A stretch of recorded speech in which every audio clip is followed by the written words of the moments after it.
The original laser sport Photon was an 80s phenomenon that by 1986 had inspired a space-age television series of the same name that was filmed in Tokyo, Japan. Today, I have the pleasure of speaking with Sensei Ravey, who played the role of Lord Baethan on the Photon television series. Sensei Ravey is the world chief instructor of the traditional Okinawan Goju-Ryu Karate-Do Association and currently lives in Australia. He wrote about his experiences with karate training in Japan under Sensei Morio Higawana in his book Yoyogi Dojo 74. Thank you so much for taking the time to speak with me. No worries, Laurie. Now, sir, I'd like to ask you, did you know about Photon's popularity as a laser tag game in the States while you were working on the Photon TV series? We were told when we started the series that there was a laser tag game around and that the Photon series would promote it, but they never told us if it had been going for a few years or it was going to be launched at the same time as the Photon series. So we didn't know anything too much about it. How did you actually learn about the show, and what was the process for becoming cast as Lord Baethan? I was already with a casting agency called Coxeye Pro, and they gave me little extra jobs, usually in Japanese movies.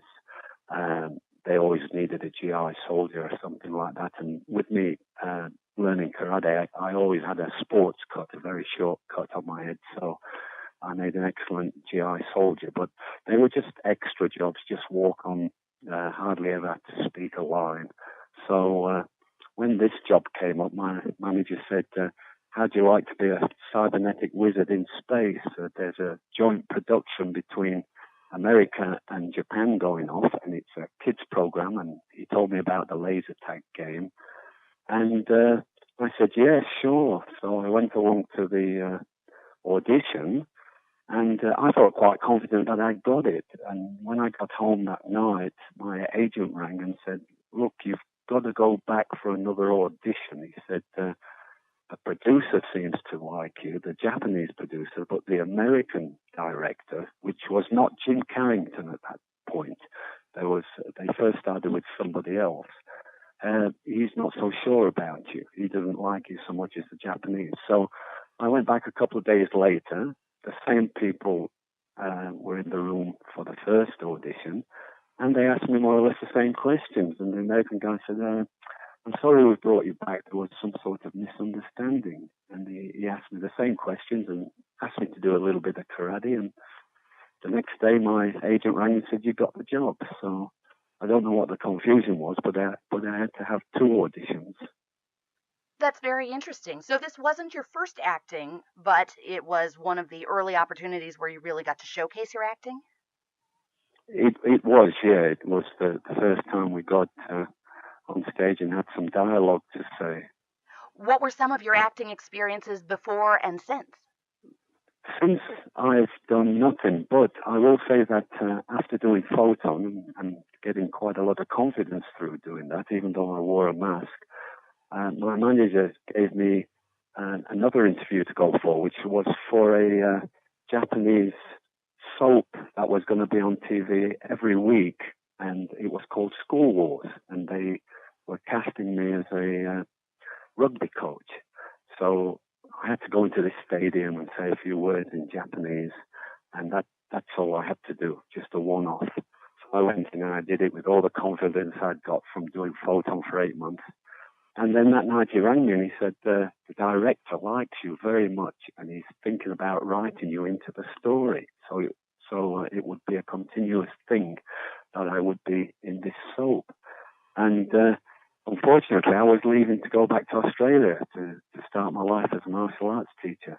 And I told the manager this, and he said, okay.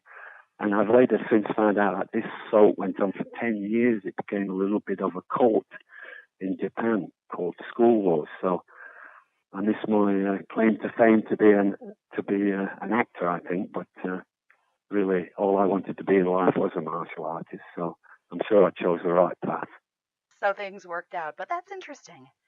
Now, as far as the timeline goes, you're talking about returning to Australia. Do I have it correct that are you originally from England, and how did you end up in Australia? I'm originally from England, and I ended up going to Japan, and I stayed there for 12 years. I think it was 1974 when I first went there.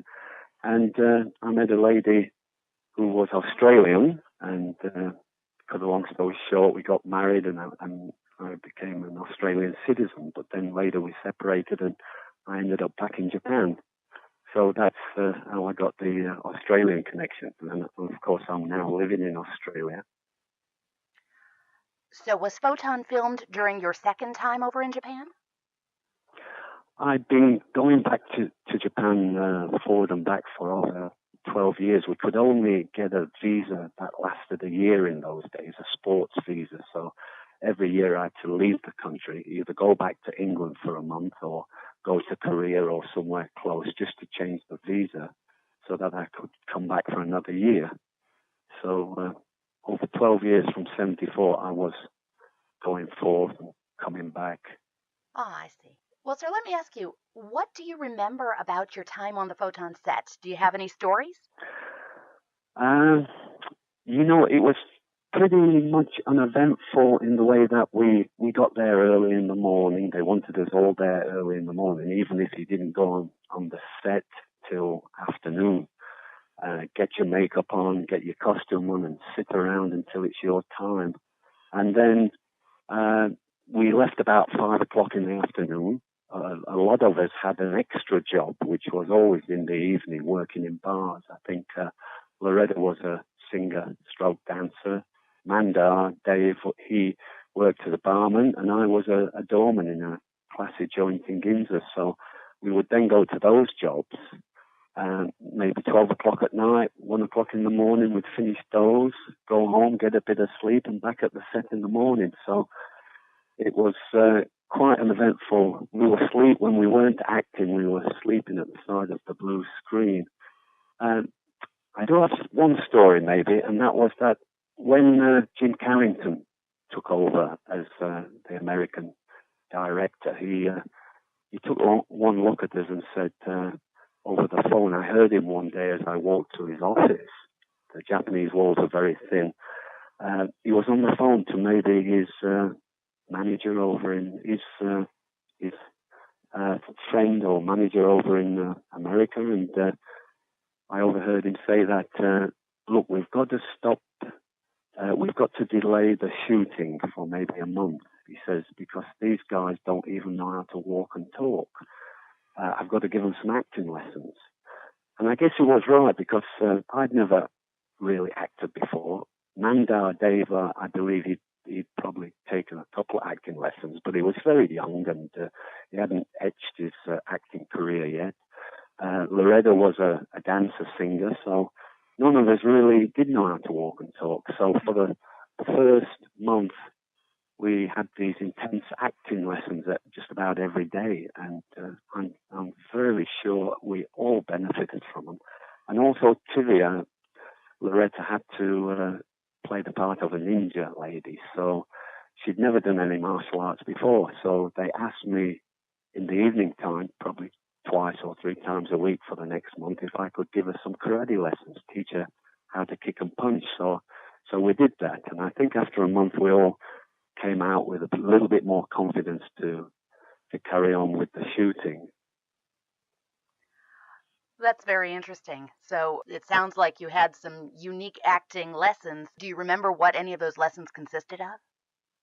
We did, yeah. One of the little exercises that he gave us was called mirrors, and like Jim used to say, he said, "You've got a lot of lines to learn, and sometimes just to walk on stage and deliver your lines isn't enough. You've got to interact with the other people on the stage. Maybe adjust your hair a little bit, or at least listen a little bit to their conversation. Don't be just interested in getting out what you've got to say." And to do that, he made us play a game called Mirrors, which was we'd pair up with somebody and slowly this person would move. If they moved left, we had to move left. If they moved the arm up in the air and waved, we did the same. And we had to try and do it exactly the same time as they did it. So it gave us a little more appreciation for when you go on stage to interact with the people on the stage. I took this lesson to my karate classes, actually, because I thought it was great for eye to hand to arm coordination and several little exercises like that. It was really good. Well, very nice. Now, what kind of rapport did you have with your other cast members? What do you remember about them? Tivia Loretta was from England, so we sort of buddied up together when we weren't on stage acting. We'd sit together and talk about Japan and about back home. Man, I guess we got on great with everybody from the Photon 5. Manda, Dave had a lot of energy on stage and off stage. I always remember him for his energy. Bodie Lee, I don't think they could have cast anybody better for Bodie Lee than Chris, because he was such a handsome young man, and he again, there was an age difference. I was 32, and I think Chris was 20. So we said hello. We said our pleasantries, but he used to hang out a little bit more with Parsifal. Parsifal being Eros, was it, who played the part of Parsifal. He was 11, so he sat around with his sister, I believe, who used to come along to the set with him, babysit him a little bit, make sure he was okay. Leon and Pike were Japanese in those rubber suits, so they didn't speak much English. When they wasn't acting on stage, they just sat together and had a little talk in Japanese. I guess they fairly kept themselves to themselves. But yeah, we got on pretty well, actually. The crew, the cast, like I said, were good. The crew were Japanese, and they didn't speak much English. They got on with the jobs. They didn't really say much to us, and we didn't say much to them. But yeah, they were pretty good guys.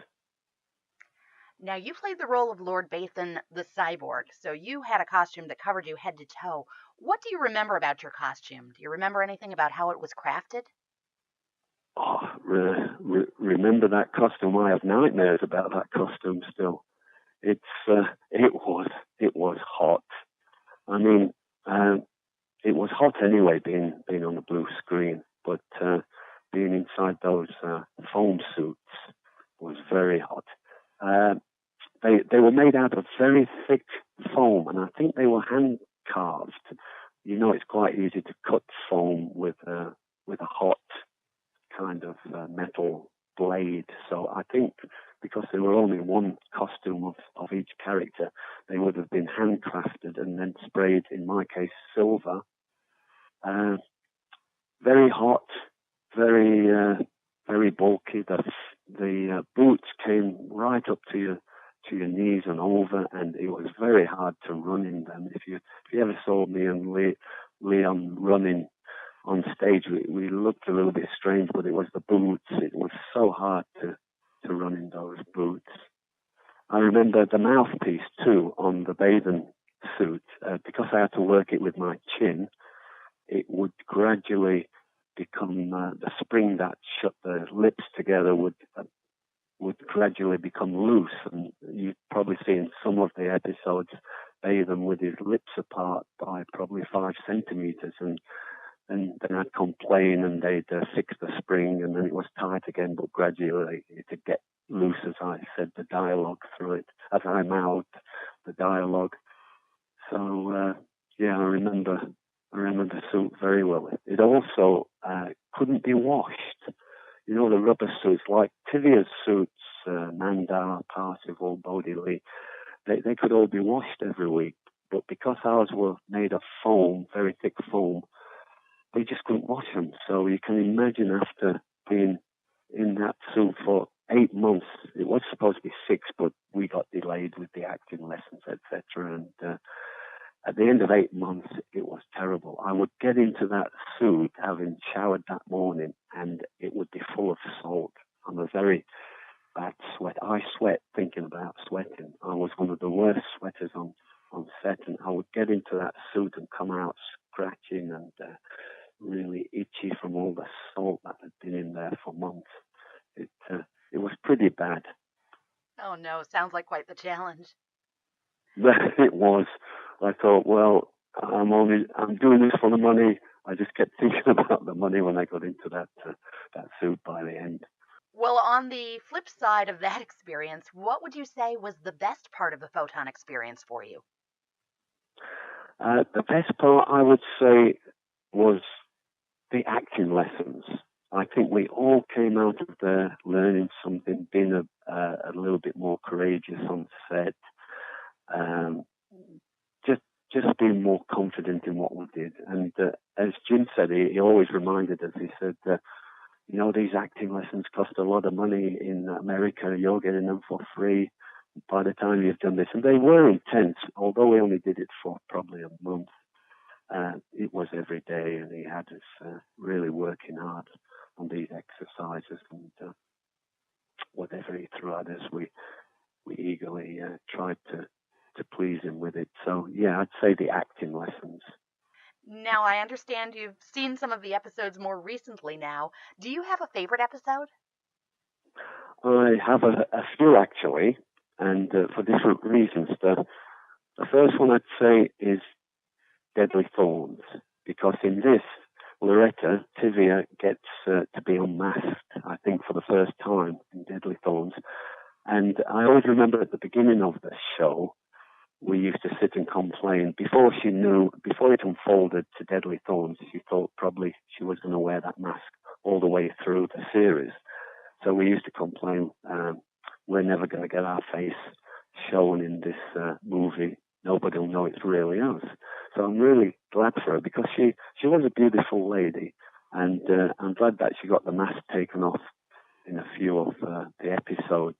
So I do like Deadly Thorns when they unmask her and the music comes on. Isn't she lovely?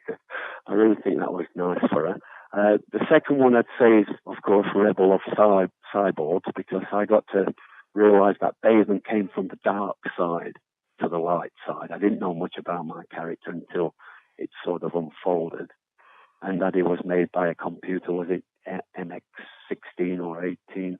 And so I really got to know a bit more about my character. And the third one is Just for a Laugh, because we all enjoyed doing that one, because we got to dress up in costumes. Loretta got to take her mask off again, and she got to sing on stage, which is what she does in real life.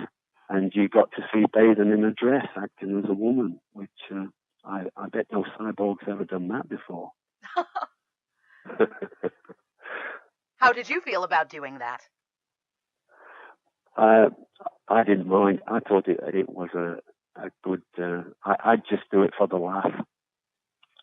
I thought it was a good thing. It was a good episode, actually, just for a laugh. When did you have your first opportunity to actually see the show? We saw a pilot after the first show. We were probably halfway through doing the second episode, and they got the first episode already done, and they showed us before it was sent back to America. And this was when it hadn't been dubbed. There was no music in the background, and there was no off lines put in. People talking when they wasn't in the scene, which I think all those things added to it. So it looked a little bit boring. There were a lot of space. For example, when the Zephyr left the mothership, there's a lot of time there if nobody said anything, to see that little ship come out of the mothership and then blast away. And the first time I ever saw the first episode, it had no, like I say, offlines in it. So it was pretty slow and a little bit boring at times. And then it came back from America, and they dubbed us all. They'd put in offlines, and they put in the background music. And then I thought, yeah, this has come to life a little bit more. What were your impressions of the show back then and seeing it now, and how do they differ? I think it started off as a good idea. When I had it explained to me by my manager, this is the first time anything like this has ever been done. It's putting humans in a kind of cartoon background, superimposed on a blue screen. And it all sounded great, but I do believe there was a lot of rumors going around the camp that America wasn't very happy with what the Japanese were doing. They expected more from the scenes, and the costumes were always breaking down. They were very poorly put together. Tivia and Bodie Lee's gun holsters were forever sliding around the legs, or straps were being broken off. And I think I also heard that the money that was being sent for the production had been, how can I put it nicely, little bits had been skimmed off it here and there, maybe for producers' salaries more than it should have been, and not as much was going into the show. So the concept of it all was good, but maybe it came out a little bit cheap because money was going places it shouldn't. A good example of that is we never went on location. We went once on location. I think that was in the episode called Friends and Enemies, and that was really near the end. And they took us to the beach and in the woodlands, and I heard that when America saw that one, they were very happy that, great, they've got off the blue screen a little bit and gone on location. But location costs more money. To take actors away from the set and take them on location, it means they spend more money. So I guess they were trying to save money all the time on it, which wasn't good. So my thoughts on it now is, well, I guess the same really. When I looked at it the other day, I thought, yeah, it's a good idea. A little strange at times, a little corny, some of the lines, but I think I have to remember it was for young people. I guess the age range was, I don't know, from 5 till 18, was it, or something like that, they were catering for? I'm not sure. I would say the television show certainly catered to the younger audience while the older audience was playing the game. Speaking for myself, yeah. I was probably 6 or 7 at the time that I was watching the show happening live. And so now the audience that watched you then, 30 years later, is grown. And there's actually still a following of people who fondly remember Photon, both the game and the series. When did you first realize that there were still people who remembered the show fondly? A guy by the name of Paul Hem, who is a Photon fan, he got in touch with me by text in, what would it be, 2012, 3 years ago, something like that. And he asked me, are you the Graham Ravey who played Lord Baethan? And then he made me aware that there's still a following, him and a few other people that still enjoy the Photon series. And he asked me if I'd got the series, and I said, gee, I've only got maybe 1 or 2 episodes. And he said, well, what I'll do is I'll copy you the whole series. And in exchange, I told I'd give him my jacket. They gave us all jackets at the end of the show. They gave us these kind of windbreaker jackets. Some were red and some were blue, and on the back it says Photon, Tokyo, Los Angeles, and it had the year printed on it. So it had been in my cupboard all these years.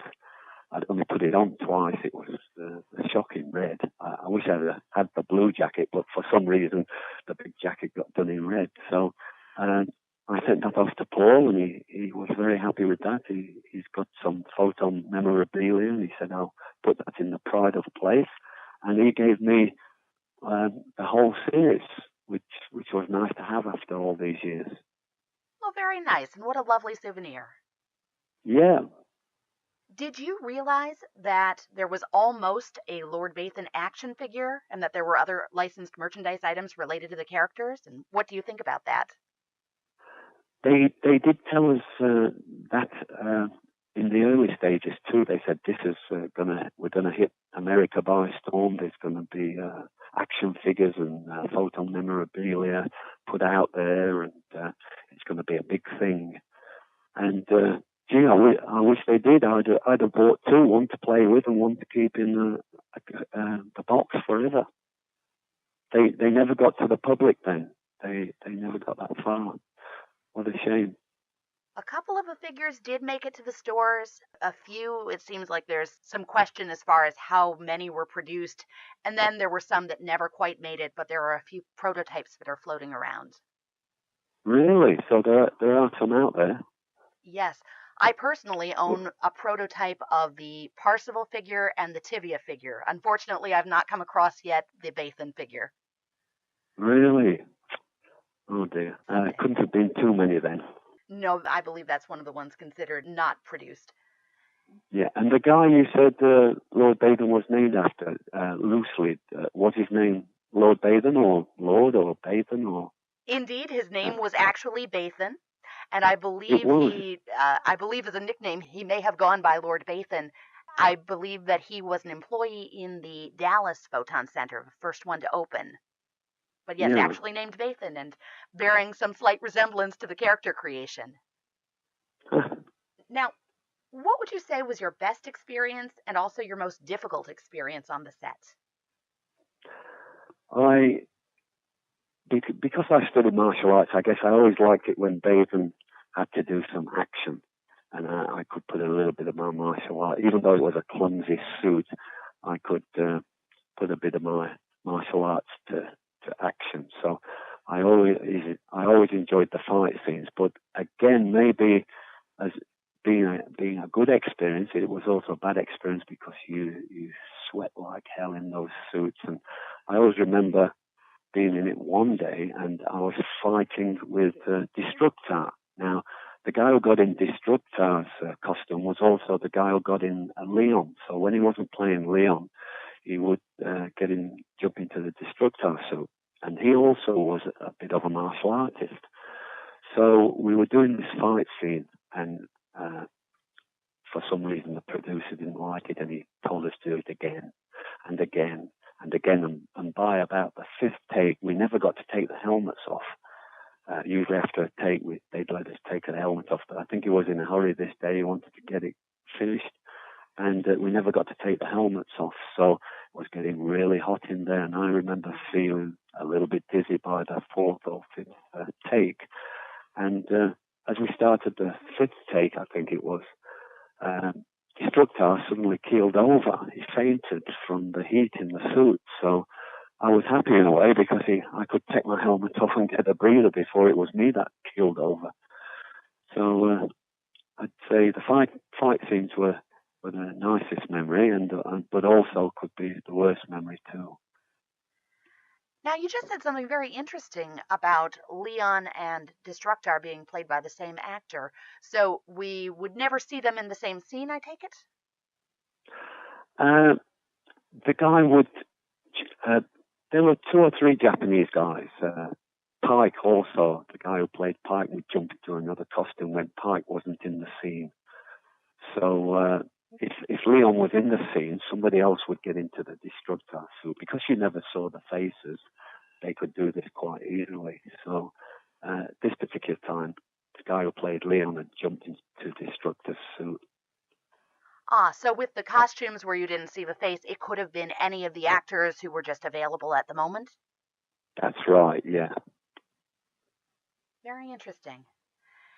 Now, in regards to the fighting and your being able to demonstrate some of your karate, I know that you were very active with that during this time period. How did you balance your karate around your schedule working on the show? Well, Photon came along at the right time, really. I was ready to pack up. I'd been in Japan for 12 years, since I was 19. I think I was 32 then, and I was ready to come back to Australia to start my life as a martial artist. And then Photon came along, and because I got the part and it was regular pay for the next 6 months, I postponed going back to Australia for another 6 to 8 months. So my karate during the filming took a back seat, but I'd already done enough in Japan. I trained with my teacher 8 hours a day, and I was ready for leaving, so I didn't mind. And also, sometimes I didn't get on stage for a couple of hours. I'd do a bit, and then they'd say, "Look, we don't need you for 2 hours." So I'd just go outside and warm up, do a few kata, do a little bit of stretching. So I still get doing a little bit of karate just outside off the set. Interesting.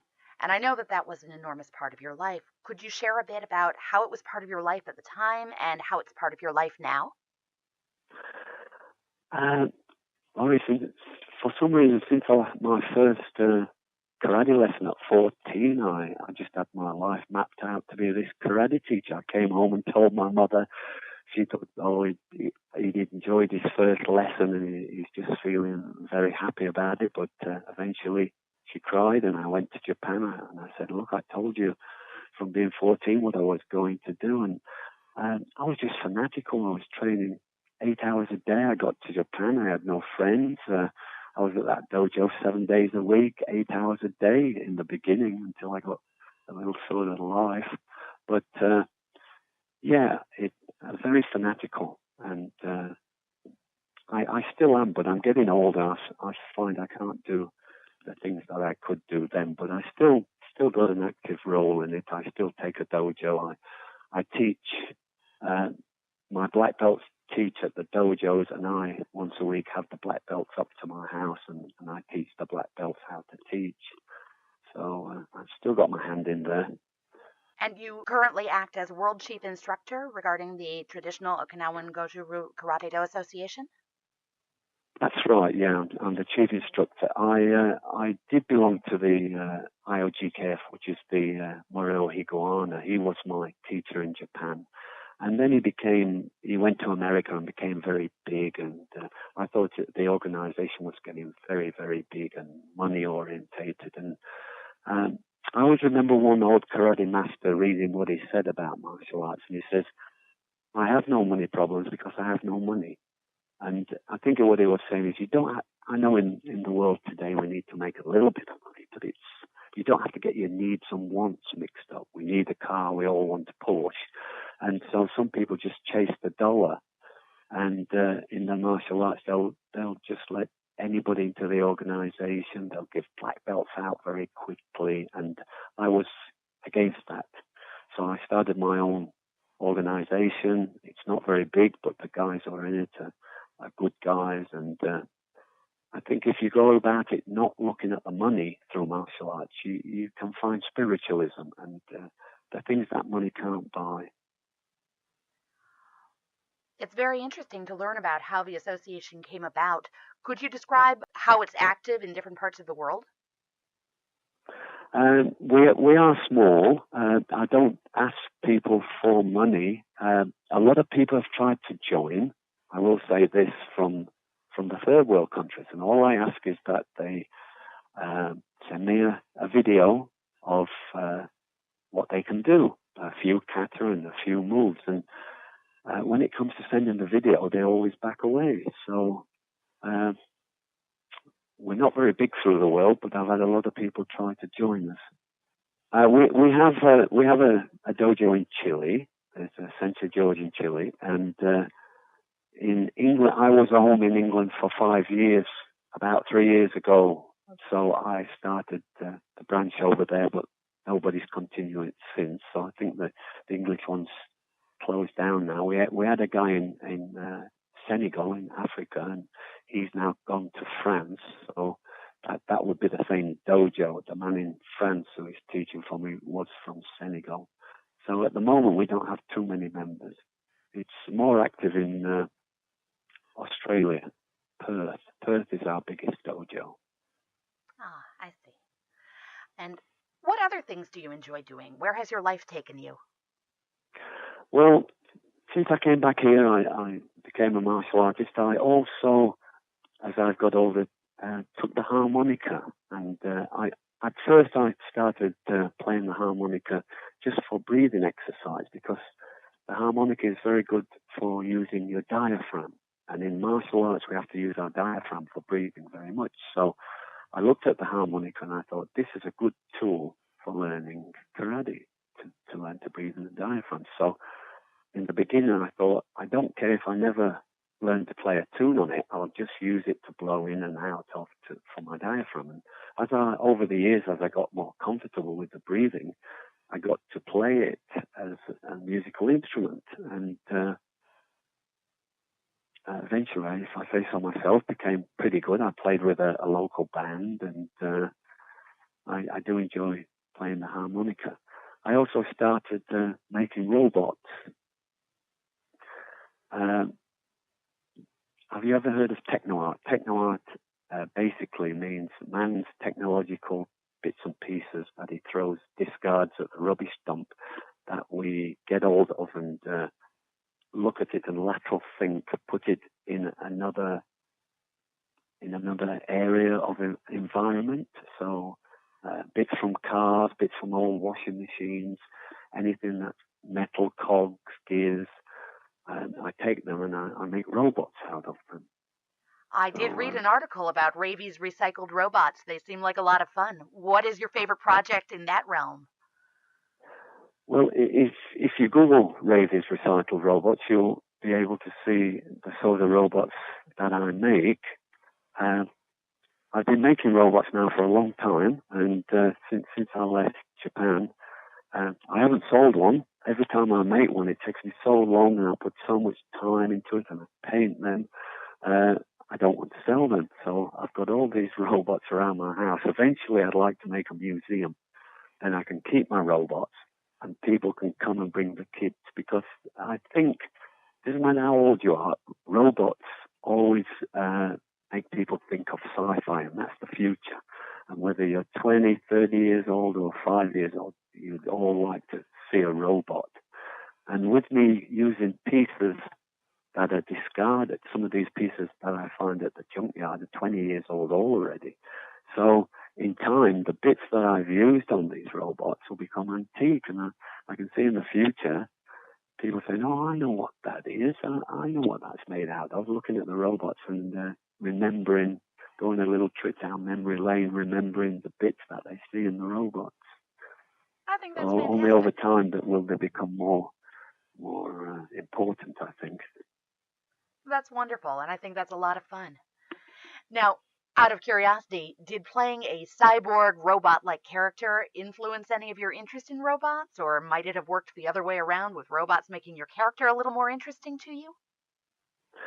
Well, since I came out of that suit, I came back to Australia and then for some reason decided to make these robots. So I'm sure it's playing Baethan for all those months that must have subconsciously done something to me, because the first robot I made had tubes coming out of its chest going to its backpack, which sounds very much like Baethan's costume.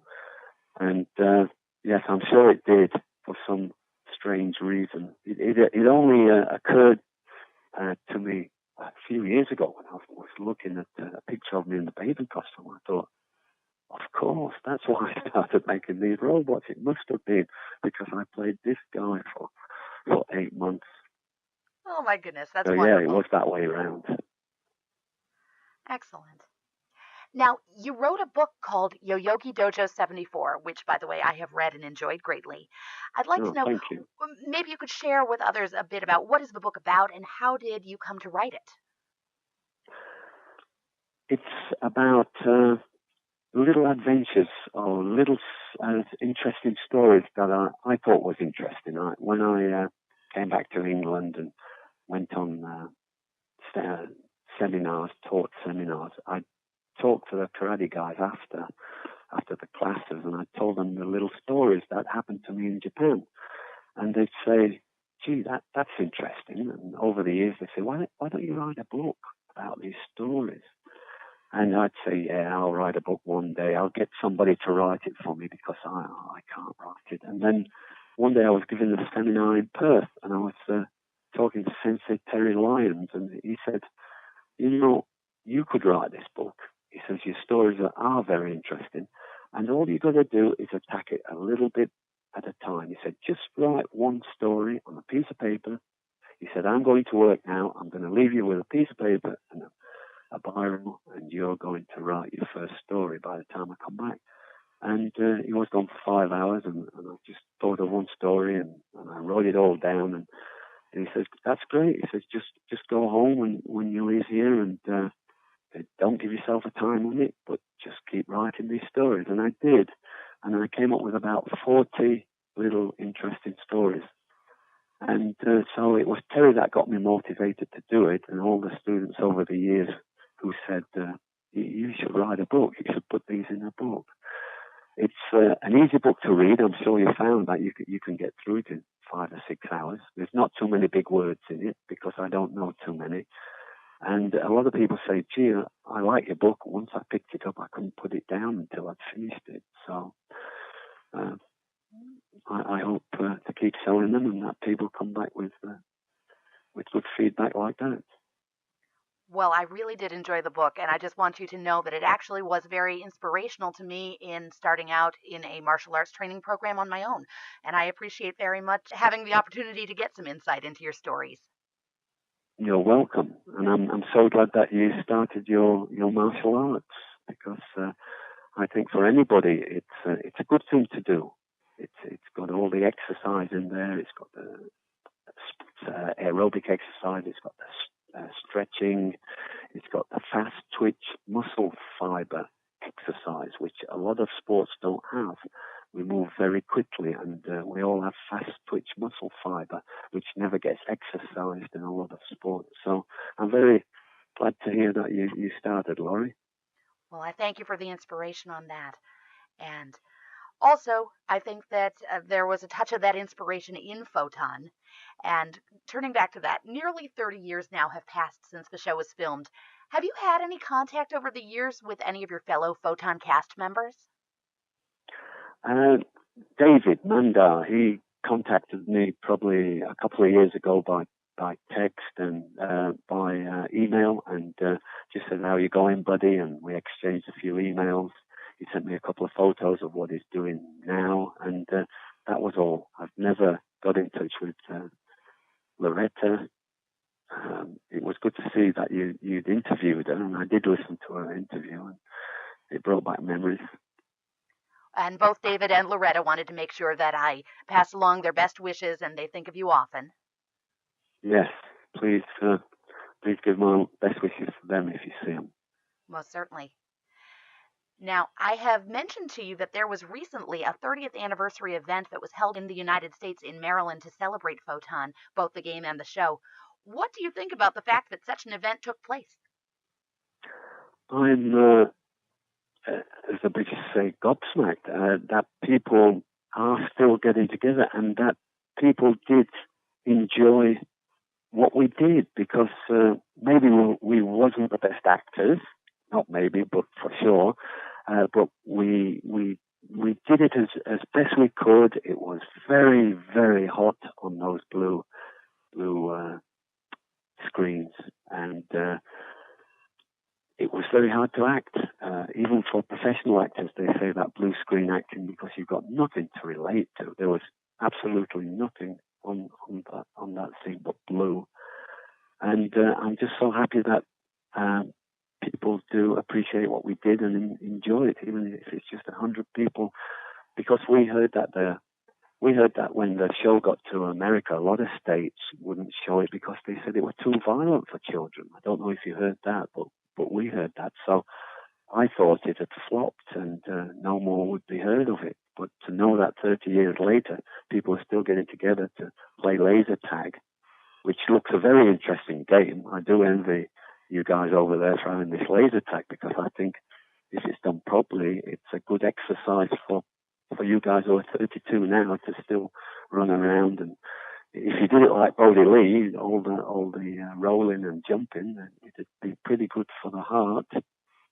But yeah, I'm really stoked that people are still getting together and celebrating it. And I'd like to thank them all for enjoying what we did, because we did sweat and we did put a lot of time into it. Well, I wondered, what would you say to people who might still be fans of Photon listening to this interview? Any words for them? I would say thank you very much for taking an interest in what we did and for enjoying our work. We did enjoy making it, although in the end it was long hours, and because we're doing other jobs, very tired, and maybe at the end a little enthusiasm was lagging with everyone, but we did enjoy it. It was a great learning curve, and thank you very much for taking an interest in what we did. Well, most certainly, and I thank you very much for taking some time to talk with me now about Photon and what you've done since. Sensei Ravey, do you have any final thoughts that you'd like to share with us? Well, I think the only thing to say to end this interview is the light shines, and it always will. That's wonderful. Well, again, thank you so much, Sensei Graham Ravey, Lord Baethan, for taking some time to talk with us today. Thank you very much.